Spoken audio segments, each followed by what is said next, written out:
मस्तानी ऊपर आरोप है कि है तोर बेटा बा पेले है।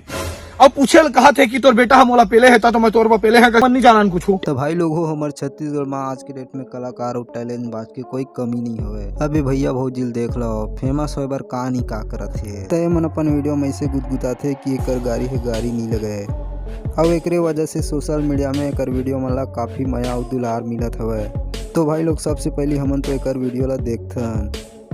पंचायत के कार्यवाही में चला शुरू करा हमने के ठडौका के दू ठडौकी और घर में के खटिया हवे। कहो के अच्छी बात है तीनों डौकी लोग एक खटिया में सुता। बोला तो छोड़ा सरपंच साहब रात के 12 बजे से खटिया चालर मर करत रही रात भनी सोते सरपंच साहब आवाज के मारे थोड़ा इंसाफ चाहिए। और संगवारी हो आप मन के का कहना है ये वीडियो में मोला कमेंट करके जरूर बताओ। और पूरा वीडियो के लिंक मैं डिस्क्रिप्शन में दे दे हाँ। तब भाई ला जाके मैं दुलार देवत रहा और इसने वायरल वीडियो देखे पर मोर चैनल ला सब्सक्राइब कर दहा।